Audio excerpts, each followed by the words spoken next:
as Gendlin said, once there's another person in front of you, you drop everything. You know nothing. Your presence is all that's required. And isn't that a wonderful freedom, not to have to fix, not to have to, but a vulnerability too, because you don't know where that's going to bring you. Here we go. Welcome to a special edition of the Focusing Way podcast. I'm your host, David Battistella. We call these special editions The Way is Love. Find the Focusing Way on Apple Podcasts, Spotify, and our website, thefocusingway.com. Today on the Focusing Way podcast, we head to Dublin, Ireland to explore biospiritual focusing. The founders of biospiritual focusing are Peter Campbell and Edwin McMahon. These men were trained in the spiritual tradition of Saint Ignatius of Loyola, founder of the Jesuits. Focusing in itself is inherently a body practice, and this was not lost on the men who started biospiritual focusing. It is the human body which provides our most grounded spiritual link, both to the details of daily living as well as the mystery of an evolving universe. Our body, which we so identify with mortally, is itself our conscious bridge into immortality. It is our precious link to the universe as a whole and beyond. So here to talk to me more about this work and sharing the gifts of biospiritual focusing is John Keane, the International Director of the Biospiritual Institute. And joining me now is John Keane. John, welcome to The Way is Love and the Focusing Way podcast. Thank you, David. It's a privilege to be here. Thank you for the invitation. It's really nice to have you here, and I'm particularly excited about diving into this type of focusing, which is called biospiritual focusing, and I'm learning about it, and I'm glad that I'm going to have you here to talk about it. But maybe just to start, could you tell us a little bit about the history of biospiritual focusing and the Institute? Just tell us a bit about that. Sure. The history of the Institute goes back to the mid-70s. Father Peter Campbell and Father Edwin McMahon, both from California, and Jesuit priests, did their PhD studies in the University of Ottawa. And while there, they discovered they're looking into different religions around the world, and they discovered that there was some degree of manipulation, some degree of control implicit in all of the major world religions. And they set upon a task of how could they address this? How could we, that the days of the imposition of religion and spirituality were coming to an end because people were more educated, that there was a need for greater participation from people within their religious and spiritual lives. So they're heavily influenced by Ed McMahon. Father Ed was a psychologist, and he was very heavily influenced by the likes of Abraham Maslow and Karl Rogers. And Father Campbell, Father Pete, was much more theologically driven and hugely influenced by the likes of Teilhard, the Chardin, and Karl Rahner. So they went about searching for, how they might be able to address this, and wrote several books on the topic. And then they heard of Eugene Gendlin's work in focusing. So I think it was 1976 they set up the Institute for Research in Spirituality. But after finding Gendlin's work, they soon changed their orientation and dedicated their research almost entirely to Gendlin's work and focusing, and what implications that may have for Christian spirituality, how they may translate the insights of the focusing process into their own faith tradition. And I think it was that anyone familiar with focusing, is familiar with this phrase. It was Gendlin's description of the human body that really sparked their interest, and really it fired their imagination. That quote, it's in the focusing book. It's that your physically felt body is in fact part of a gigantic system. of here and other places, now and other times, you and other people, in fact, the whole universe. This sense of being bodily alive in a vast system is the body as it is felt from the inside. And immediately they felt the connectedness implicit in that statement. You know, that there was a possibility here of something, and what Gentleman was pointing towards was not some new technology, not some new thing to add on to human living, but an innate part of how we're made, of how we function in the world, and that we've lost from time to time. You know, that capacity that the poets, that the mystics have to attend to this bodily knowing, that edge of awareness. So they became fascinated with this process. And there's a famous story that they went and visited Eugene Gentleman in New York, and he was just after moving apartments, and there was no furniture in the apartments, and they were sitting on orange crates, fruit crates in the apartment. And Father Ed and Father Pete asked Eugene Gentleman, what causes the felt shift in focusing, that movement that happens? And Gentleman looked at them and he said, it's what you guys would call grace. And they knew immediately that they were on to something, that we can't engineer, we can't control this process. We need to let go into it and be moved by something greater than ourselves, some process that we're all involved in, that we all participate in. And of course, the original focusing books had that word grace in it, in a description of that felt shift. But I think Gentleman wanted to distance himself from the realms of spirituality. He was more interested in philosophy and psychology, so he later changed that wording. But it's there in the earlier books if anyone wants to go and find them. So I think from there they set up a program. They went across the USA and Canada, and they presented in retreat houses what they called Christian presence through focusing and healing listening. And suddenly the institute took off. People were hugely interested, and everywhere they went, they tried to find facilitators who could keep the process going, who they could educate to be companions, to teach this process. And soon it spread from the USA and Canada to England, to Ireland, Czechoslovakia, Mexico. There's still a huge biospiritual community in Mexico.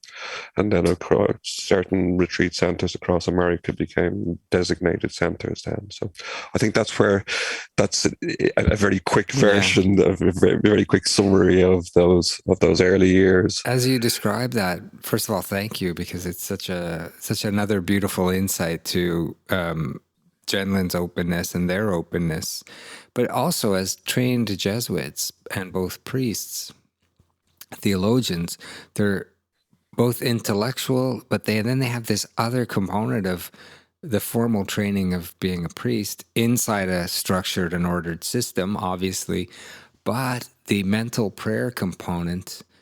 And then when taking that with embodiment, right, the whole, which is a word that comes up a lot in Christian faith, then when you put those together, it's just such an incredible combination, because it offers the deepening of an experience. And did either of them ever talk about what effect this had on their prayer life and their ability to pray, or their ability to communicate or receive or be heard? That's a wonderful question, David. Thank you. I think first, to go back to Eugene Gentleman, I think that it shows the stature of the man that he was. He's sadly left us, that he was always willing to give focusing away. It wasn't his thing. He was just showing us how to get there. And Father Ed used to say he was always encouraging Father Ed and Father Pete to use it, to translate it into their own faith tradition. And of course, Gentleman was Jewish himself and was always interested in those connections, but it kept that side of it private. That was his own business. But Father Ed used to say that Gentleman would ring them up every now and again and ask them, "What are you guys doing with my stuff now?" So he always had an interest and always had that curiosity as to how they were developing it. So, and I think that both Ed and Pete were always very faithful to the process that Gentleman gave us, and not about manipulating it and turning it into something else. They always tried to adhere as far as they could, in my understanding, to that process and to fit it in to their faith tradition, rather than trying to bend the process to make it fit better. With regards to their own prayer life, then, I think that in my interaction with both of them, Father Peter would always say that we are intertwined into one another and into God in ways that the mind alone would always struggle to understand. He had that innate sense of interconnection, of ongoing development, ongoing unfolding. And Father Ed was a wonderfully witty, talkative. I never knew my grandfathers, but for me, Father Ed was like that for me. He just had that wonderful, warm presence. But I remember him saying, he said that living itself can be prayer when we include our own body. And that he used to call it, he said, we can discover the sacramentality in everyday life. Yeah. And he used to hate that word, but he could never find a better way of putting it. It's interesting because you mentioned words, and there's so many, and words are useful, but they all become problematic at some point. And so much of this greatest, and this is certainly true in my case, and it may be in yours, but so many of the greatest moments you have in focusing or in prayer or are often things you just cannot put words to. As much as we attempt to define and find the right word or sentiment. And as you were speaking there, I was thinking, there's a supernatural nature to focusing. It's beyond it's natural, but it's, if you were putting that word onto it, it's supernatural in that sense. It's in that sense sacramental, but then we don't want to put more words onto things. Because you're just layering on top of the experience then. And just as you're talking, David, it reminds me of, there's always going to be a problem with language. And Gentleman himself was really tuned into that, and was always trying to overcome it in ways, and used various techniques within his philosophy to encounter that. Well, I remember Nada Lou, who's made so many important recordings of Gentleman and many other focusing teachers, including Father Ed and Pete. She was interviewing an Aboriginal lady about her spirituality, and I just happened across it.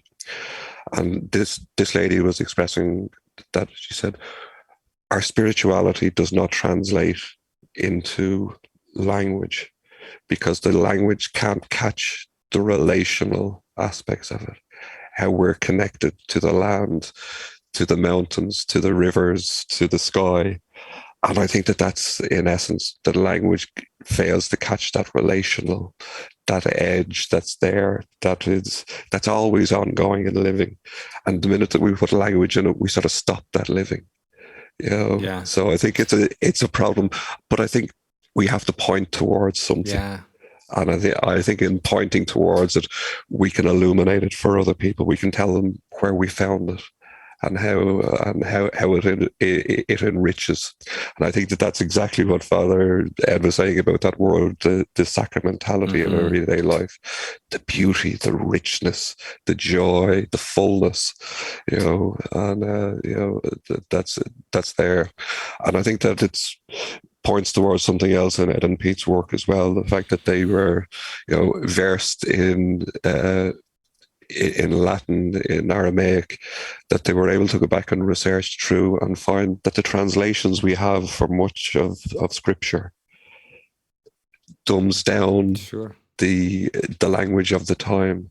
And in older languages, there's so many words for knowing. There's so many words for love to do with different contexts, and they were able to pull this out and draw it out. So I think that within that, I'm very thankful that they did it, because it means I don't have to go and learn Greek or Latin or anything else.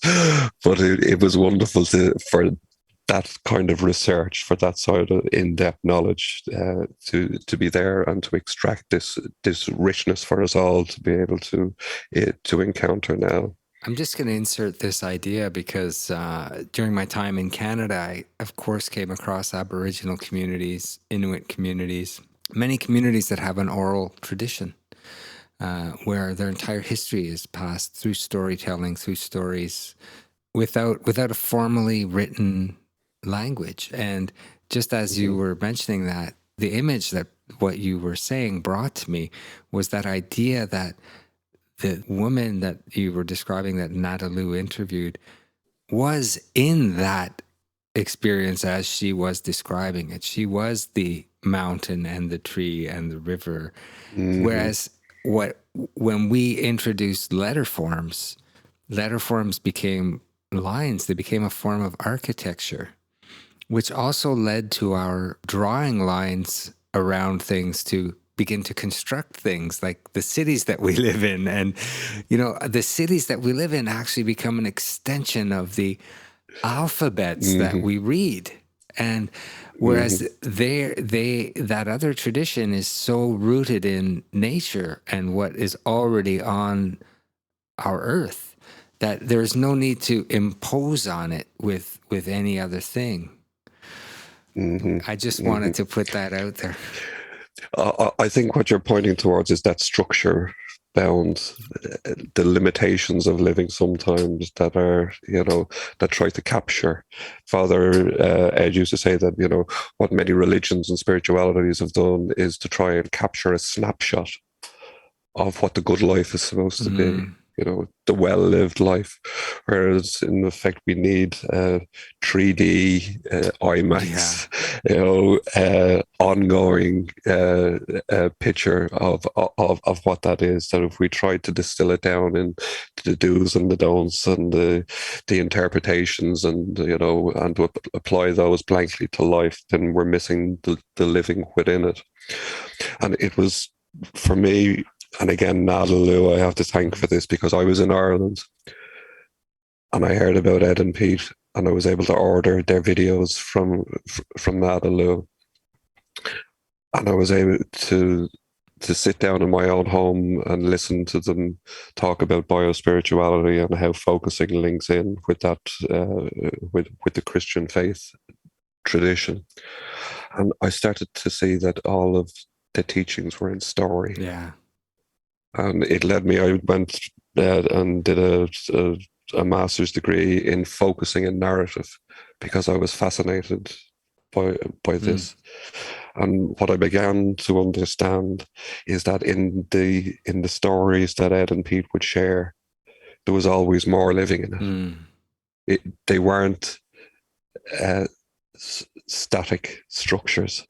They were dynamic, and depending on where you are in your life, you could reach into them, you could touch into them in different ways. And those stories mean something different for a 20-year-old man or woman and a 40-year-old or a 60-year-old. That they were responding to life. There was a living and an ongoing possibility within that.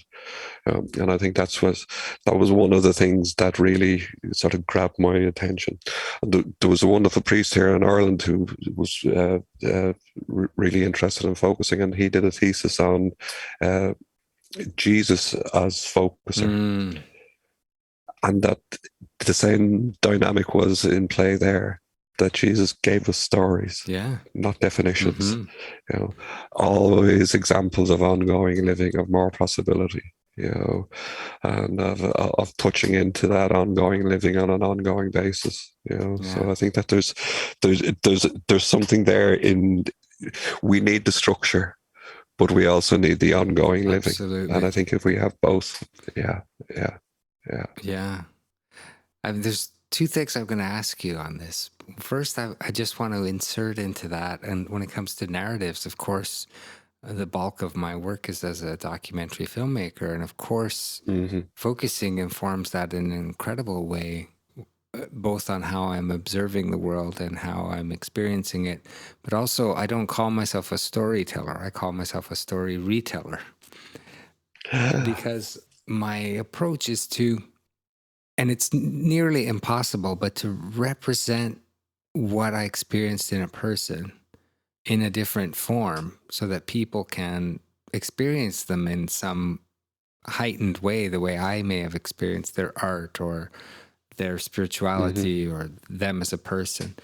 I guess the greatest gift that comes back for me working in that way has been the times after screening a film. I know I've been to a lot of films where I just come out feeling, I just a little bit disappointed.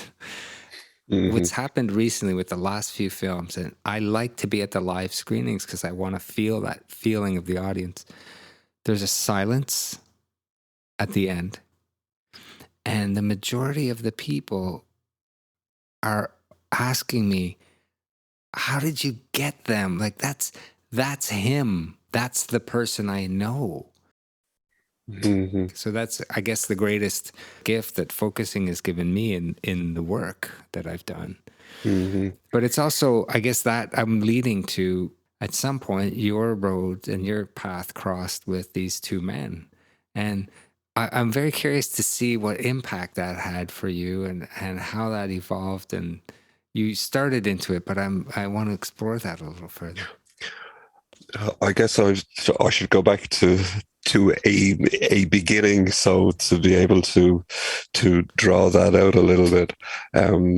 27 years ago, I was working as in a health insurance company, a bean counter. I was setting budgets and looking at figures, and I went to the bathroom and collapsed in the bathroom. I was rushed to hospital. I was hospitalized for 6 months. Nobody knew what was wrong with me. They were talking about syndromes and different types of viruses and whatever. But eventually I was released from hospital and still very ill. But, there wasn't any more that they could do for me. So literally overnight, my whole life was turned upside down. So, my whole sense of identity, who I was, the job that I had was gone. The relationship I was in was gone. Where I was living was gone. So I was sort of, I had a naive belief that, all that I needed was the doctors to find an answer, and, life would return to normal, that science had the answers that I needed. But it was quite upsetting when science couldn't answer my questions and put me back into the life that I had before. So there was a lady here, Phil Kelly, in Dublin, and she practiced acupuncture and Chinese medicine. And it was when I was visiting her, she had the focusing book in the waiting room. And I asked her, can I borrow this? It looks very interesting. And I went home and I read it from cover to cover, and then went again and read it from cover to cover. And it was like Eugene Gendlin had just taught John Keane in Ireland needs this book.